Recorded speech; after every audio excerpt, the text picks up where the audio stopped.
Okay students, let us continue our discussion with trigonometric functions.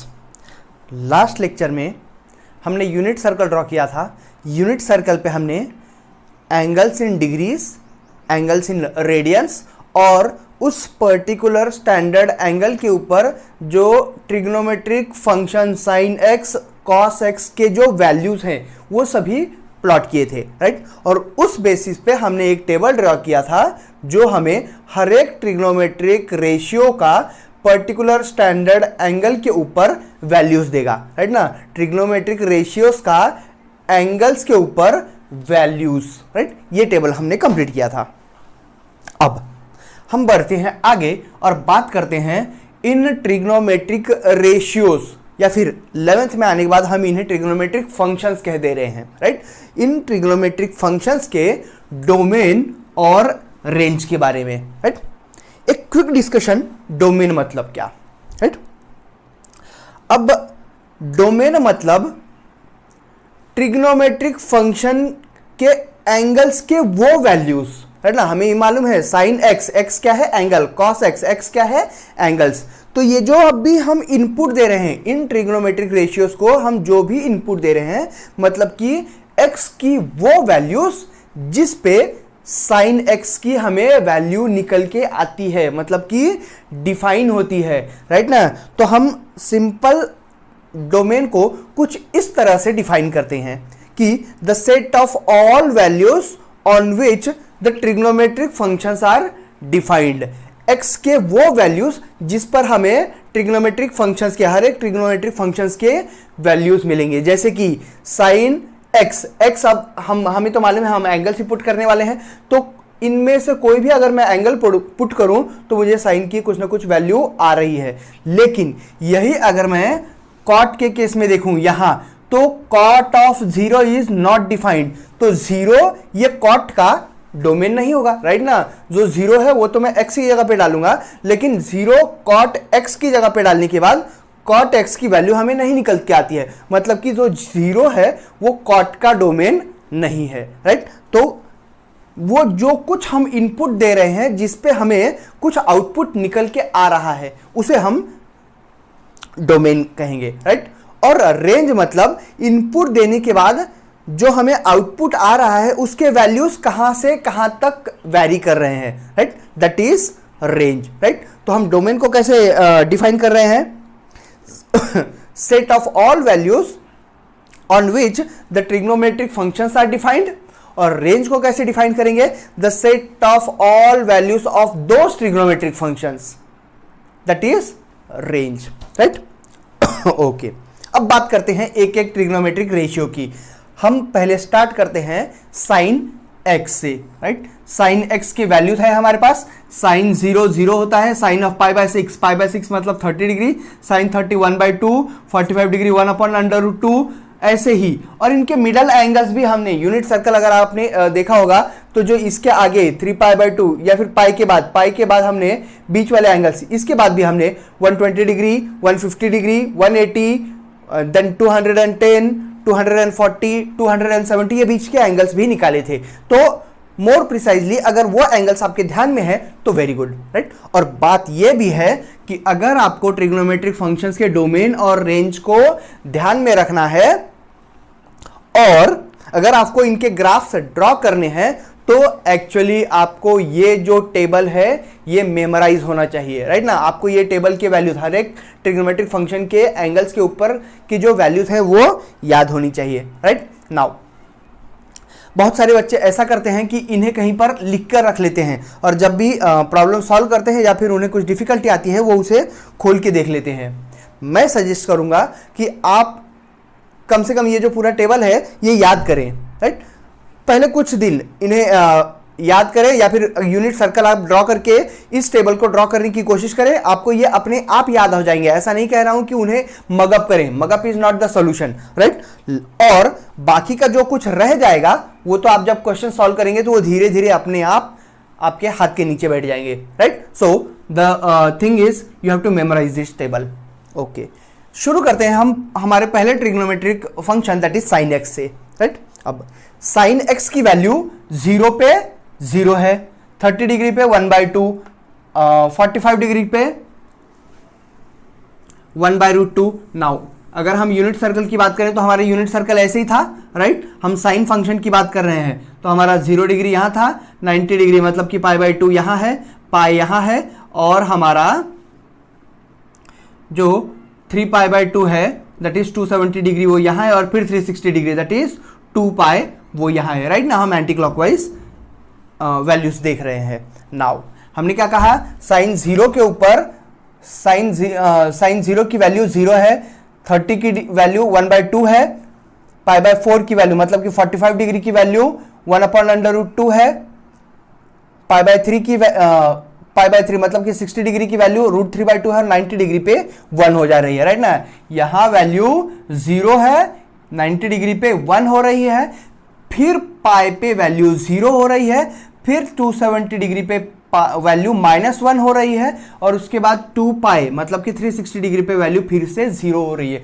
तो क्या मैं कह सकता हूं कि 0 डिग्री पे 0 था, फिर धीरे धीरे 0.5 हो गया, फिर 1/√2 की वैल्यू होती है 0.7, 0.5 के बाद 0.7 हो गया, उसके बाद फिर वैल्यू और बढ़ गई 0.866 हो गया, और उसके बाद 1 हो गई, राइट ना। 0 से 1 कहां तक, पहले 90 डिग्री वो बढ़ते गई, 0 से चालू हुआ और 1 पे जाके रुक गई, उसके बाद अगले 90 डिग्री वो कम कम कम हुई और 0 हो गई, उसके बाद अगले 90 डिग्री वो और कम हुई वैल्यू और -1 हो गई, और उसके बाद अगले 90 डिग्री बढ़ते गई और फिर 0 हो गई, राइट ना। अब यहां आने के बाद तो साइकिल फिर से रिपीट होगा, राइट ना।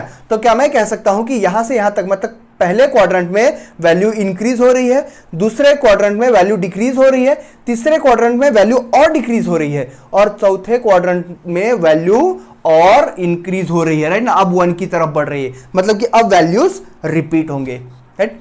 अब अगर आप इसके बाद के एंगल्स देखेंगे, मतलब कि 90 डिग्री और अगर हम ऐड कर दें, मतलब कि अगर मैं पूछूं कि भाई साइन ऑफ 450 डिग्री कितनी, तो साइन ऑफ 450 डिग्री तो वही होगी ना, π/2 पे जो वैल्यू है, जितना π/2 पे है वही 450 डिग्री पे होगा, मतलब कि 1 ही होगा, मतलब इसके बाद के वैल्यूज रिपीट होंगे। मतलब कि हमें साइन की किसी भी एंगल कोई भी हम पुट करेंगे तो 1 से कभी बड़ी वैल्यू नहीं मिलेगी और -1 से कभी छोटी वैल्यू नहीं मिलेगी, राइट। तो अब जो साइन x की वैल्यू है, मतलब उसके रेंज की बारे में बात कर रहे हैं, तो क्या मैं कह सकता हूं कि रेंज जो होगी वो 1 से कभी बड़ी नहीं मिलेगी, मतलब कि 1 से कभी बड़ी नहीं मिलेगी और -1 से कभी छोटी नहीं मिलेगी, तो -1, राइट। और जो भी वैल्यू हो वो हमेशा -1 और 1 के बीच की ही है, तो ये तो मैं कह सकता हूं कि जो साइन x का रेंज है वो -1 से 1 के बीच में ही है, इसके इधर उधर कोई वैल्यू नहीं मिलेगी। जो भी साइन फंक्शन की वैल्यू मिलेगी वो हमेशा -1 के 1 के बीच की ही वैल्यू रहेगी, इंक्लूडिंग -1 एंड 1। तो हम कह देंगे ये है हमारा रेंज, राइट ना, the range of sine function. अब डोमेन की बात कर लेते हैं। जब हम बात कर रहे हैं डोमेन की, मतलब कि वो वैल्यूज जहां पे साइन फंक्शन डिफाइन है, तो साइन फंक्शन तो 0, π/6, π/4, π/3 सब पे वैल्यू मुझे डिफाइन हो रही है, और इसके आगे की अगर मैं एंगल्स लूं 2π, 3π, 4π, 5π, 6π, तो हर एक पे मुझे कुछ ना कुछ वैल्यू मिलेगी, जो वैल्यूज इनके बीच की ही कोई वैल्यू रहेगी, या फिर ये भी हो सकती हैं, राइट। तो क्या मैं कह सकता हूं कि हर एक जो वैल्यू हमें मिलेगी, जो हम इनपुट दे रहे हैं, वो कोई भी रियल नंबर डाल सकते हैं, राइट ना। हम एंगल्स पुट कर सकते हैं 0 degree, 45 degree, -45 degree, etcetera etcetera, right. तो हम कोई भी वैल्यू पुट कर रहे हैं तो हमें कुछ ना कुछ वैल्यू मिल रही है, कहीं पे भी हमें नॉट डिफाइंड नहीं मिलेगा, राइट ना। तो हम कह सकते हैं कि all real number, set of all real numbers is the domain of sine function, right. अब यहां कंफ्यूज मत होना कि भाई हम पुट तो एंगल कर रहे हैं और यहां कह रहे हैं रियल नंबर्स, तो रियल नंबर्स और जो हमारे एंगल्स इन रेडियंस है वो सेम होते हैं, right. So the domain for sign function is set of all real number, right. The domain for sign function is set of all real numbers. Okay, ये तो बात हो गई साइन की, साइन फंक्शन का डोमेन, साइन फंक्शन का range. अब बात कर लेते हैं साइन फंक्शन के ग्राफ की। तो अगर हम ग्राफ प्लॉट करें से एक्स एक्सिस, ये हमारा y एक्सिस, हम एंगल्स पुट कर लेते हैं 0, यहाँ ले लो π/2,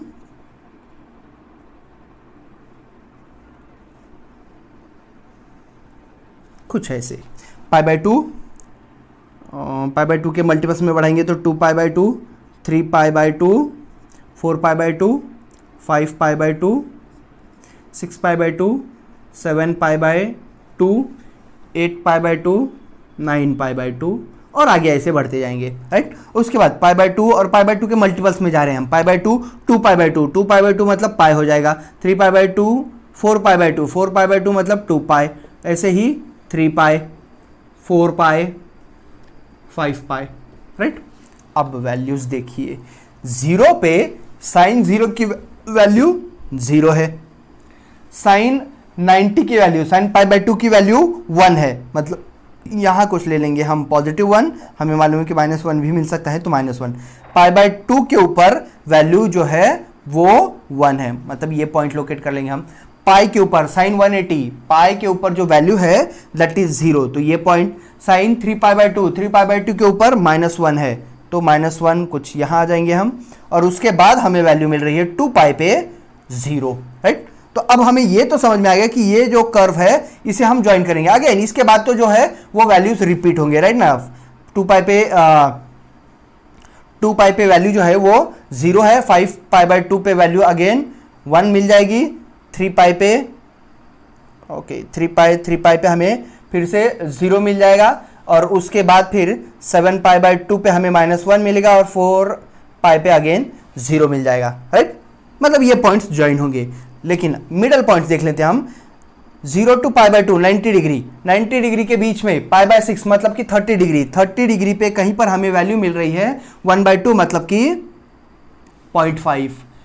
उसके बाद π/4 मतलब 45 डिग्री पे वैल्यू मिल रही है 1/√2, 1/√2 मतलब कि 0.707, उसके बाद √3/2 0.866, ऐसे कुछ वैल्यूज, राइट। और उसके बाद ये साइकिल ऐसे ही इसी सीक्वेंस में नीचे गिरेगा, कम होगी वैल्यू। तो क्या मैं कह सकता हूं कि जो साइन फंक्शन है उसका जो ग्राफ है वो कुछ इस तरह से रहेगा, राइट। और इसके बाद जो वैल्यूज हैं वो आगे रिपीट होती जाएंगी, मतलब कि ऐसी कुछ। तो ये हमारा जो है this is the graph of our sine function, right. अब साइन फंक्शन के ग्राफ के बारे में बात कर रहे हैं। हमें मालूम है यहां से यहां तक जो वैल्यूज हैं वो अलग अलग मिल रहे हैं, लेकिन इसके बाद जो कर्व है वो रिपीट होते जा रहा है। तो क्या मैं कह सकता हूं कि साइन फंक्शन एक पीरियोडिक फंक्शन है, लेकिन पीरियोडिक फंक्शन का जो टाइम इंटरवल है इतने टाइम के बाद, इतने एंगल्स के बाद वो रिपीट हो रहा है। तो time period that is interval of a sine function is 2π। कितना है इंटरवल? 2π। ये सब बातें आपको फिजिक्स में बहुत हेल्पफुल है। इवन मैथमेटिक्स में 12th क्लास में हमें एक चैप्टर है ट्रिग्नोमेट्रिक फंक्शन, जो बहुत सारा पार्ट कवर करता है ऑफ ट्रिग्नोमेट्री, तो उन सब में ये सब बहुत यूजफुल पड़ेगा, राइट। सो अब हम फाइनली इतना कह सकते हैं कि जो साइन फंक्शन है, साइन फंक्शन का ग्राफ ऐसा है, और ये जो ग्राफ है, ये जो पैटर्न है, ये वेव्स का पैटर्न है, राइट ना। वेव्स की मोशन कैसी होती है? साइनोसोडल। साइनोसोडल के ऊपर नाम पड़ा है साइन फंक्शन, राइट। तो ये जो कर्व है इसे हम साइन फंक्शन कहते हैं, right. Okay, sinusoidal curve. Sinusoidal curve किसका है? साइन एक्स का। साइन एक्स का टाइम पीरियड कितना है? 2π। उसका डोमेन कितना है? All real numbers. रेंज कितना है? -1 और 1 के बीच की ही, राइट ना। ये जो कर्व है, कभी भी हमें जो आउटपुट है, अब हम ये कह सकते हैं कि ये जो सब है ये y = साइन ऑफ x है, राइट। मतलब कि हमें जो वैल्यू मिलने वाली है वो y है, राइट। तो y वैल्यू हमें कभी भी 1 से बड़ी नहीं मिलेगी, -1 से छोटी नहीं मिलेगी। हमेशा जो भी वैल्यू है वो हमेशा 1 और -1 के बीच की ही है, राइट। तो ये जो हमारा ये जो आउटपुट है ऑन y एक्सिस, यही हमारा रेंज है। और जो इनपुट है ऑन x एक्सिस, तो हम इनपुट तो कुछ भी दे सकते हैं, तो वो हमारा डोमेन है, राइट। तो अब मैं ये भी समझ सकता हूं कि जो डोमेन है वो ऑल वैल्यूज ऑफ x है, और जो रेंज है वो ऑल वैल्यूज ऑफ y है, ये ऑल वैल्यूज ऑफ y है, वो रेंज है। और यही कर्व अगर मैं नेगेटिव साइड में बढ़ाऊं तो ये कर्व आगे ऐसे जाएगा, सेम यही पैटर्न फॉलो करेगा, राइट। ओके, अब साइन फंक्शन अगर हमने डिस्कस कर लिया है तो लगे हाथ कोसेक फंक्शन को भी डिस्कस कर लेते हैं, सिंस साइन का जो रेसिप्रोकल है वो कोसेक होता है, राइट ना। हमें तो मालूम है कि जो कोसेक फंक्शन है, कोसेक फंक्शन ये कुछ नहीं तो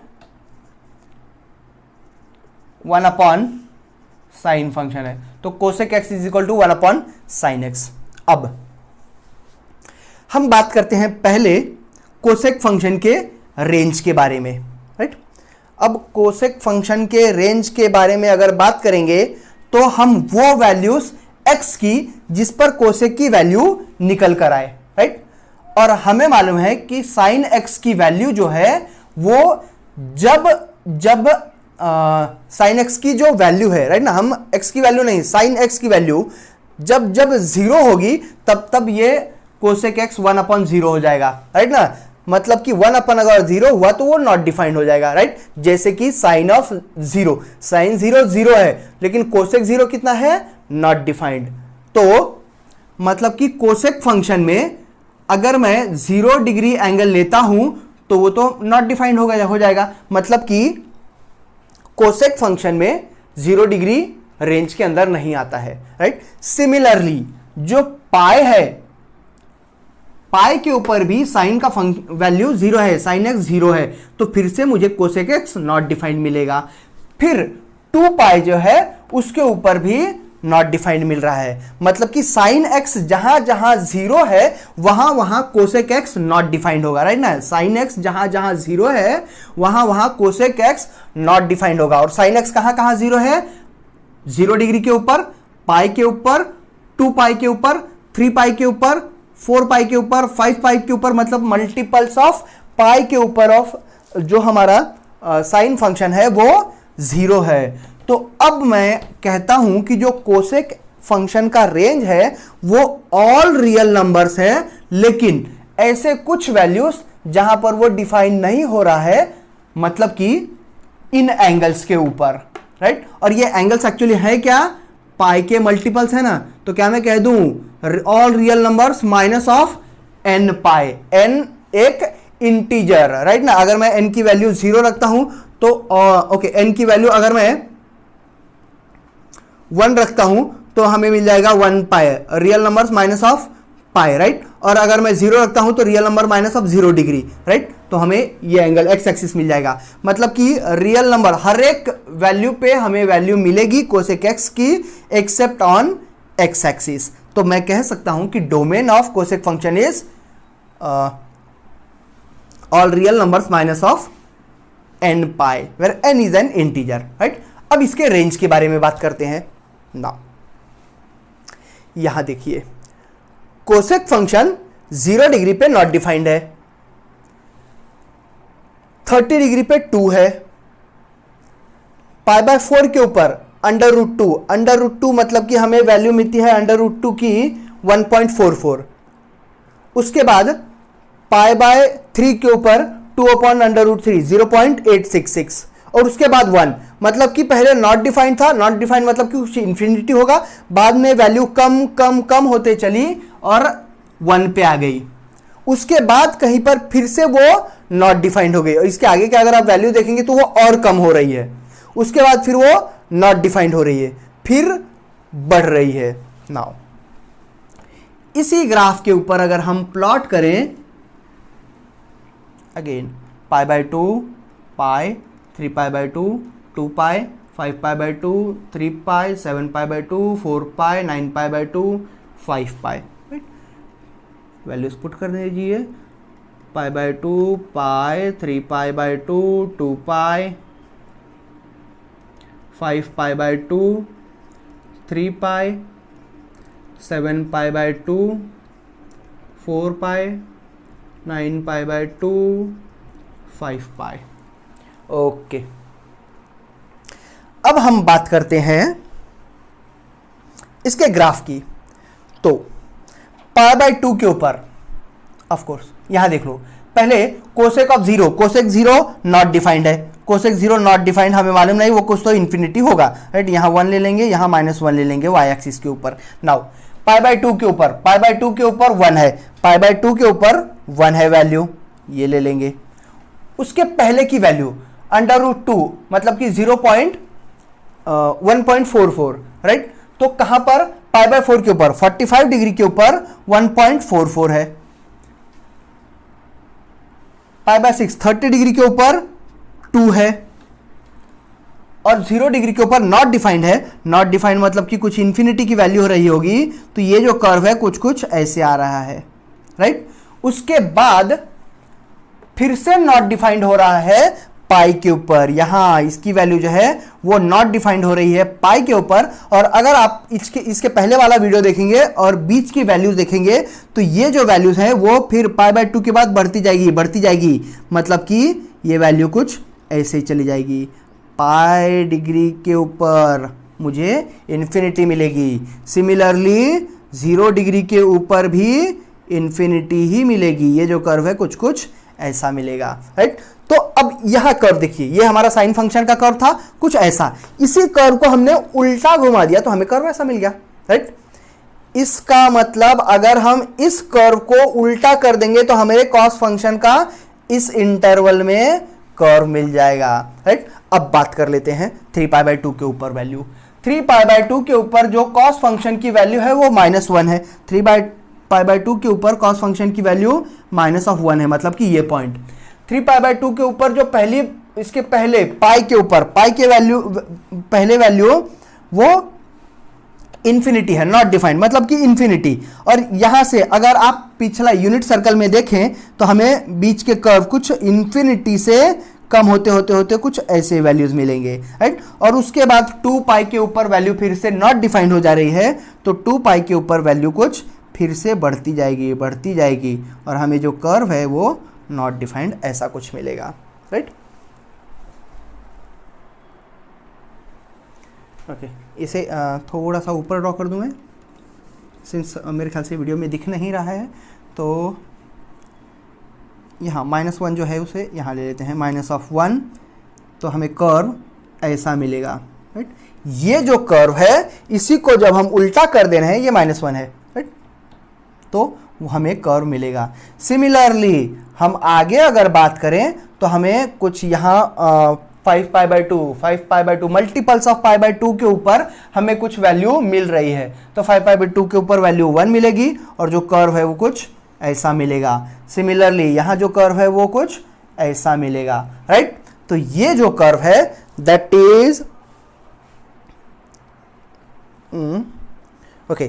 is the curve for cosec function. तो ये साइन फंक्शन का कर्व है और ये कर्व है कोसेक फंक्शन का, दैट इज कोसेक एक्स। अब बात करते हैं इसके रेंज की। इसके रेंज की वैल्यू देखो, पॉजिटिव इंफिनिटी से कम होते होते 1 तक मिला और फिर हमें पॉजिटिव इंफिनिटी तक मिल रही है वैल्यू, राइट। और नेगेटिव इंफिनिटी से कम होते होते -1 मिला और उसके बाद फिर से नेगेटिव इंफिनिटी तक मिल रहा है। तो क्या मैं कह सकता हूं कि इसकी जो रेंज है वो -इंफिनिटी से हमें वैल्यू मिल सकती है, कहां तक, -1 तक, और पॉजिटिव इंफिनिटी से वैल्यू पॉजिटिव 1 से मिल सकती है वैल्यू इंफिनिटी तक। अब इंफिनिटी इंक्लूड नहीं कर सकते, इसलिए ओपन ब्रैकेट, यहां क्लोज ब्रैकेट, यहां भी क्लोज ब्रैकेट, यहां ओपन ब्रैकेट और इसका यूनियन, राइट ना। बात समझ में आ रही है। हमें नेगेटिव इंफिनिटी वैल्यू मिल रही है, बहुत नेगेटिव इंफिनिटी वैल्यू मिल सकती है, बहुत कम अगर होगी तो -1 से कभी कम नहीं हो सकती, राइट। सो -इंफिनिटी टू -1, और जो हायर वैल्यू है वो पॉजिटिव 1 से लेकर इंफिनिटी तक, पॉजिटिव 1 से लेकर इंफिनिटी तक, पॉजिटिव 1 से लेकर इंफिनिटी तक, और उससे छोटी वैल्यू कभी नहीं मिलेगी, right. So that is the range of cosec function. तो साइन फंक्शन का रेंज और कोसेक फंक्शन का रेंज।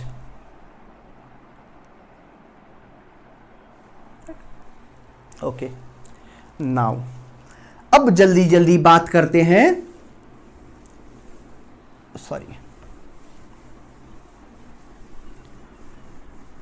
बाकी के फंक्शंस की।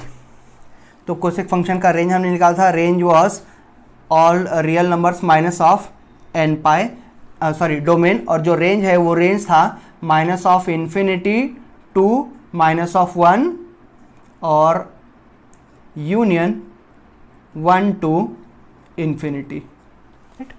अब बात करते हैं कॉस फंक्शन की। कॉस फंक्शन हर एक एंगल पे, कितने भी आप एंगल्स, कोई भी एंगल अगर देखेंगे तो कॉस फंक्शन हर एक वैल्यू पे डिफाइंड है। इसका मतलब मैं कह सकता हूं कि कॉस फंक्शन का जो डोमेन है वो ऑल रियल नंबर है। और अगेन साइन फंक्शन की तरह ही ये जो वैल्यूज हैं ये भी हमेशा 1 to -1 के बीच के ही है, राइट ना। 1 - 1 कहीं पे भी नॉट डिफाइंड नहीं है और कहीं पे भी 1 से बड़ी वैल्यू नहीं है, 1 से छोटी वैल्यू नहीं है। √3/2 इज नथिंग बट 0.866 और यहाँ 1/2 1/√2 है जो 0.77 है, 1/2 0.5, मतलब कि 1 और -1 के बीच के वैल्यूज हैं। तो जो रेंज है for cos function that is again -1 to 1 including 1 and -1। अब आ जाते हैं इसके ग्राफ के ऊपर। तो अगर हम ग्राफ प्लॉट करें फॉर कॉस फंक्शन तो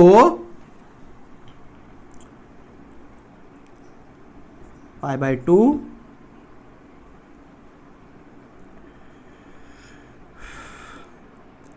3π/2 5π/2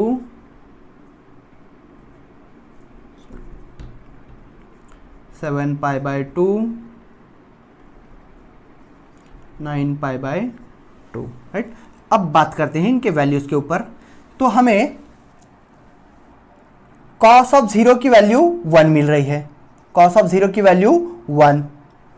उसके बाद √3/2 कितने पे, 30 डिग्री पे, 30 डिग्री पे √3/2 मतलब कि वैल्यू जो है वो कम हो गई एंड दैट इज 0.866। उसके बाद 1/√2 और कम हो गई 0.7, 1/2 0.5 और उसके बाद 0 मिल रही है π/2। 90 डिग्री के ऊपर हमें 0 मिल रही है, मतलब कि हमारा जो कर्व है वो कुछ यहां से ऐसे आया, राइट। उसके बाद पाई के ऊपर जो वैल्यू है, पाई के ऊपर -1 मिल गई हमें, पाई के ऊपर जो वैल्यू है वो -1 मिल गया। 3π/2 के ऊपर फिर से वैल्यू 0 हो गई, तो ये जो कर्व है वो कुछ ऐसा आया। उसके बाद अगेन 2π 3π और 4π, 2π के ऊपर वैल्यू हमें पॉजिटिव वैल्यू मिल गई है 1, तो ये जो कर्व है वो आगे यहां, राइट। अब इसके बाद ये जो कर्व है, इसके बाद कर्व अपने आप को फिर से रिपीट करेगा। तो यहां से यहां फिर 7/2 और फिर 4π पे एक साइकिल कंप्लीट। उसके बाद फिर यहां से एक साइकिल एक कंप्लीट, पहला साइकिल दूसरा साइकिल और आगे फिर ये साइकिल कंप्लीट होता चला जाएगा। सॉरी, तो यहां से यहां तक जो है वो टाइम इंटरवल है, राइट ना। आगे हम कह सकते हैं कि जो कॉस फंक्शन है वो फिर से एक साइक्लिक फंक्शन है जिसका ग्राफ ऐसा है और इसका जो टाइम पीरियड है वो 2π है, राइट ना। Time period of this periodic function is 2π, right. Okay, so ये जो हमारा ग्राफ है ये हमारा ग्राफ कॉस ऑफ x का है। अब लगे हाथ अगर कॉस है तो उसके रेसिप्रोकल सेक x की भी बात कर लेते हैं। हमें मालूम है कि जो सेक ऑफ x है वो होता है 1/cos ऑफ x, राइट। अब इसके अगर डोमेन की बात करें तो cos x जहां जहां 0 होगा, cos x जहां जहां 0 होगा वहां वहां sec x नॉट डिफाइंड हो जाएगा, है ना। cos x जहां 0 वहां sec x की वैल्यू तो 1/0 आएगी, नॉट डिफाइंड होगी, राइट। मतलब कि इसके डोमेन में वो वैल्यूज नहीं आएंगे जहां cos x 0 हो रहा है। तो cos x 0 कहां हो रहा है, π/2, 3π/2, फिर से 5π/2, फिर से 7π/2, राइट ना। मतलब कि मल्टीपल्स ऑफ π/2 में। तो अब हम कहते हैं कि जो sec x है उसका जो रेंज है that is all real numbers minus of जहां जहां cos x 0 हो रहा है, और cos x कहां 0 हो रहा है, 2n+1 इंटू π/2 पर, 2n+1 इंटू π/2 के ऊपर हमारा cos x 0 हो रहा है, मतलब कि इन वैल्यूज के ऊपर डिफाइन नहीं हो रहा है sec x, तो उन्हें हम ऑल रियल नंबर में से निकाल दे रहे हैं। So all real number -2n+1 into π/2, right. अब बात करते हैं उसके रेंज की। तो रेंज फिर से 1, 2/√3, √2, 2। इनके ग्राफ पहले हम ड्रॉ कर लेते हैं। तो ये हमारा π/2, पाई, 3π/2, 2π, 5π/2, 3π, 7π/2, 4π, फर्दर वैल्यू 9π/2, राइट। अच्छा भाई, अब बात कीजिए 1 के ऊपर, सॉरी 0 के ऊपर। ये हमारा 0 डिग्री है, राइट। अब ये जो हम ग्राफ ड्रॉ कर रहे हैं that is for sake of x. तो सेक एक्स के हम वैल्यूज देखेंगे। सेक एक्स, सेक ऑफ 0 कितना है 1, सेक 0 डिग्री कितना है 1, वैल्यू 1, राइट। उसके बाद सेक ऑफ फर्दर वैल्यू π/6 मतलब कि 30 डिग्री कितना है 2/√3, 2/√3 मतलब कि वैल्यू अब इंक्रीज हो रही है, √2 और इंक्रीज हो गई, बाद में वैल्यू हो गई 2, राइट। और π/2 के ऊपर वैल्यू नॉट डिफाइंड हो गई, मतलब कि ये वैल्यू बढ़ते गई बढ़ते गई बढ़ते गई और फिर कुछ ऐसे हो गई, राइट। उसके बाद अब आप ये समझ पा रहे होंगे कि ये जो हमारा sin x का कर्व था कुछ ऐसा था, इसी को हमने फ्लिप कर दिया तो हमें cos sec x का ग्राफ मिल रहा है, राइट। नाउ अब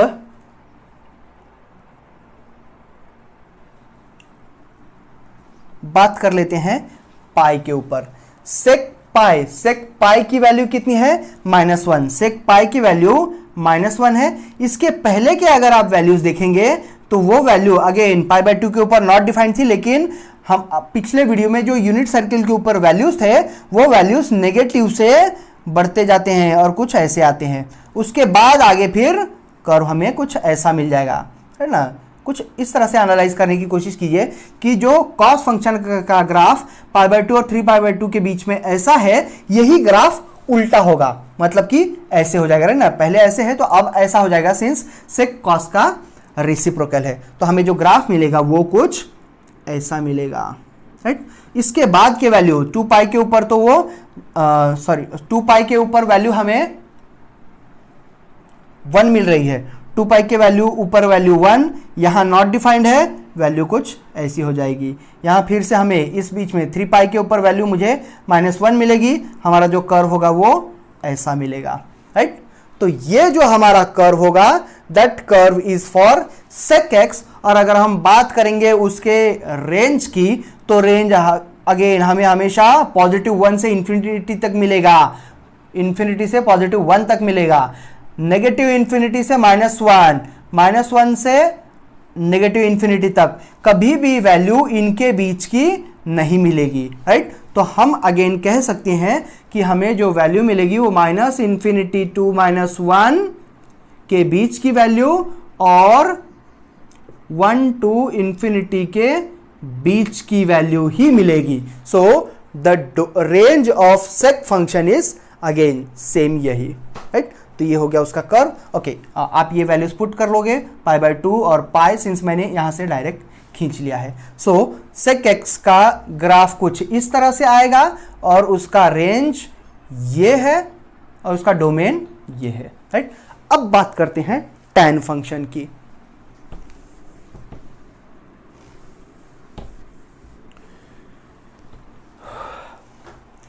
तो tan फंक्शन यही वैल्यू है।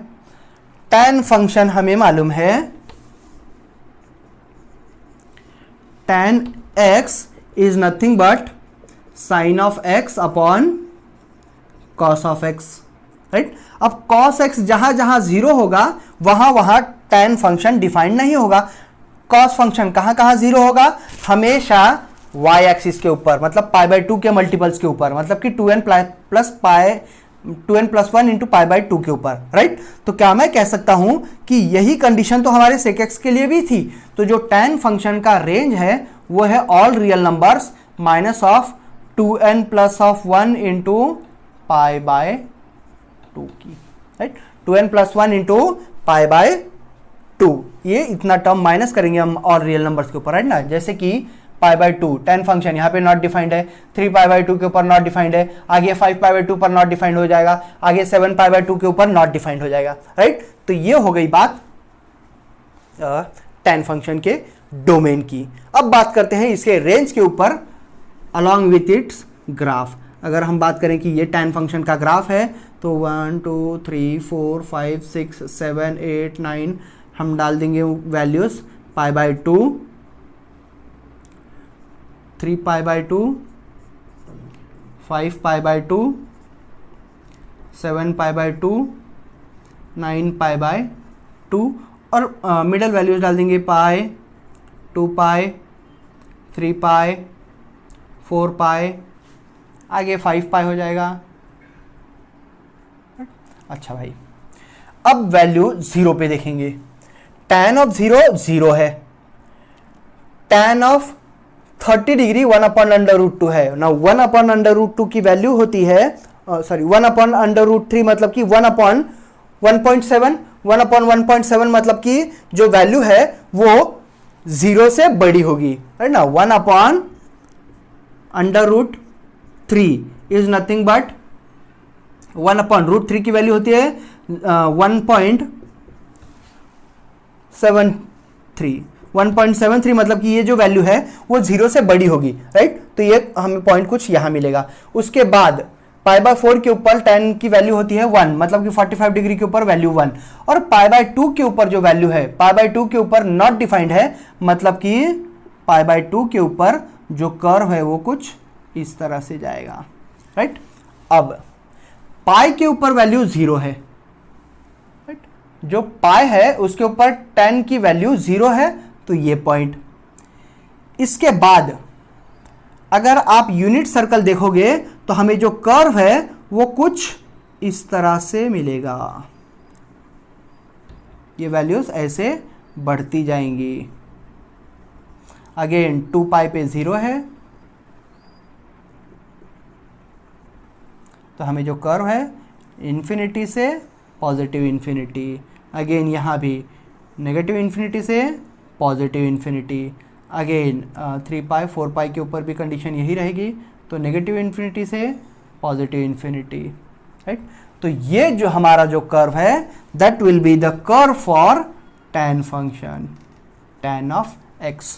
अब इनके वैल्यूज की बात करेंगे तो हमें दिख रहा है कि जो हमें y एक्सिस के ऊपर वैल्यू मिलेगी वो तो हमेशा नेगेटिव इन्फिनिटी से पॉजिटिव इन्फिनिटी तक मिलेगा। तो मतलब कि हमारा जो tan फंक्शन का रेंज है वो negative infinity to positive infinity है, और इन्फिनिटी तो कभी इंक्लूड नहीं कर सकते, तो इसलिए ओपन ब्रैकेट, राइट। सो ये था हमारा कर्व फॉर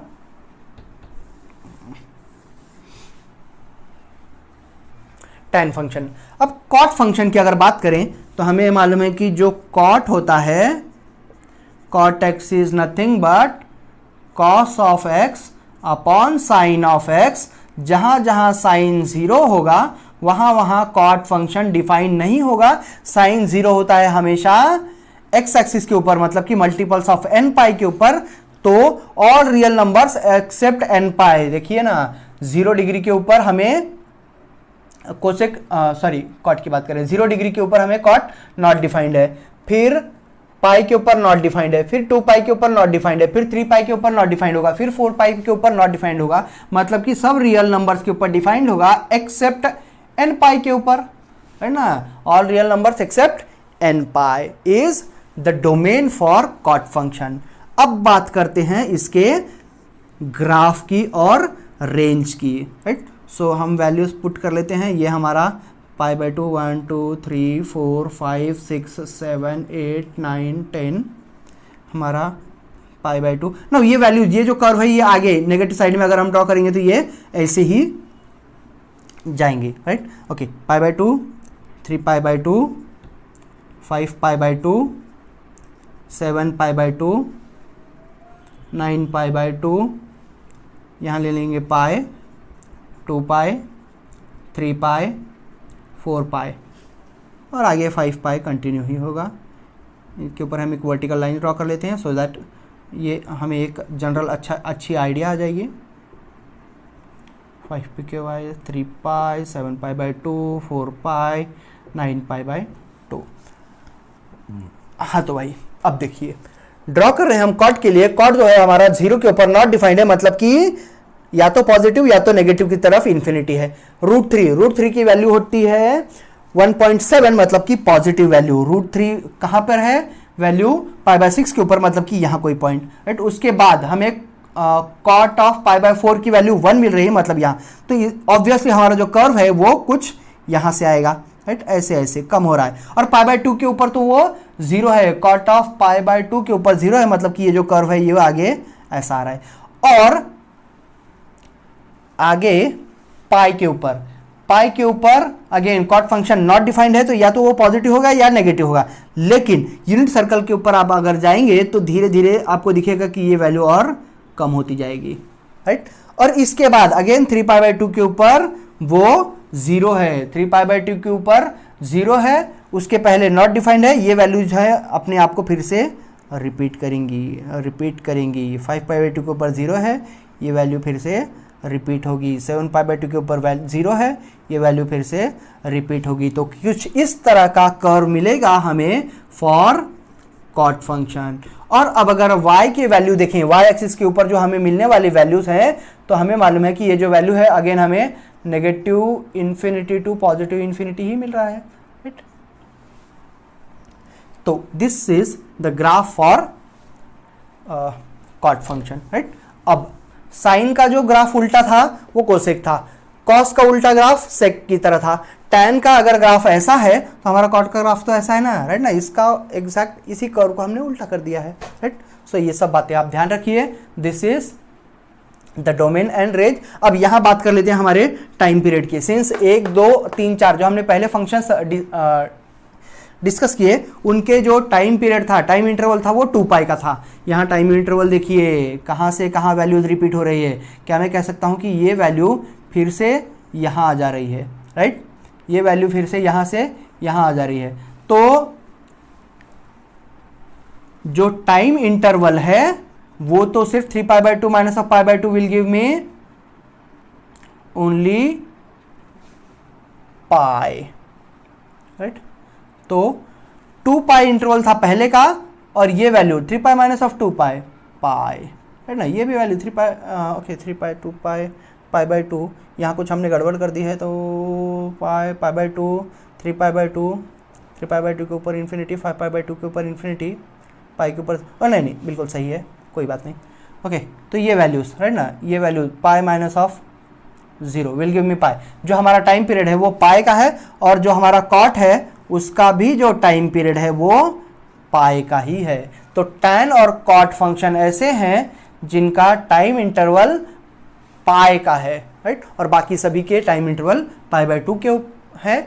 हमारे पास ट्रिग्नोमेट्रिक फंक्शन है, उनके डोमेन और उनके रेंज, राइट। सो टेबल आप खुद तैयार करने की कोशिश कीजिए फ्रॉम यूनिट सर्कल, जो इसके पहले लेक्चर में हमने डिस्कस किया था।